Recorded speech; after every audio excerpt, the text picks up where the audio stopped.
बिस्मिल्लाहिर्रहमानिर्रहीम। अस्सलाम वालेकुम वरहमतुल्लाहि वबरकात।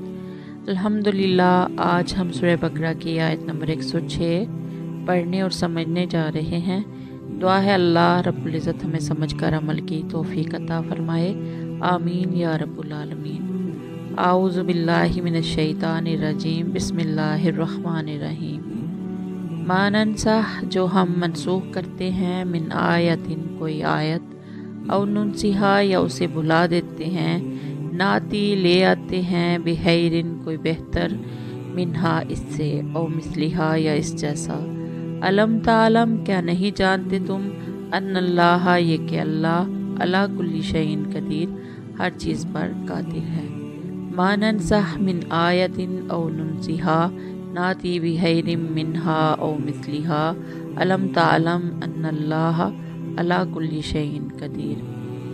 हम जब भी कोई आयत मनसूख करते हैं या उसे भुला देते हैं तो इससे बेहतर या इसी जैसी आयत ले आते हैं। क्या तुम्हें ये मालूम नहीं कि अल्लाह हर चीज़ पर कुदरत रखता है। नसख का मायने है बाद में आने वाले शरई हुक्म के साथ पहले किसी शरई हुक्म को ख़त्म कर देना। जैसे पहले बैतुल मुक़द्दस क़िबला मुकर्रर हुआ, फिर बैतुल्लाह की तरफ मुँह करने का हुक्म हुआ, और जैसे हमारी शरीयत में पहली शरीयतों के बहुत से अहकाम मनसूख कर दिए गए। यहूद नसख के मुनकिर थे, इसलिए उन्होंने ईसा अलैहिस्सलाम को जुटलाया कि उन्होंने तौरात के बाज़ अहकाम क्यों मनसूख किए। कुरान पर भी उन्होंने एतराज़ किया कि जब पहला हुक्म अल्लाह का था और दुरुस्त था तो वो क्यों मनसूख हुआ। अल्लाह रब्बुल इज़्ज़त ने इसके कई जवाब दिए। पहले जवाब की तफसील ये है कि पहला हुक्म दर हकीकत होता ही इतनी मुद्दत के लिए है।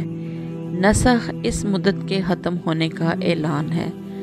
उस वक्त वो पहला हुक्म ऐन हिकमत था, बाद में उस जैसे या उससे बेहतर दूसरे हुक्म की ज़रूरत थी तो वो जारी कर दिया गया।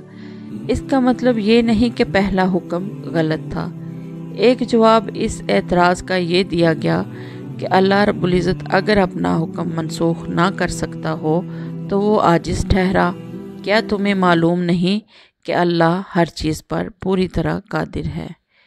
दुआ है अल्लाह रब्बुल इज़्ज़त हमें समझकर अमल की तौफीक अता फरमाए। आमीन या रब्बुल आलमीन। अस्सलामु अलैकुम वरहमतुल्लाहि वबरकात।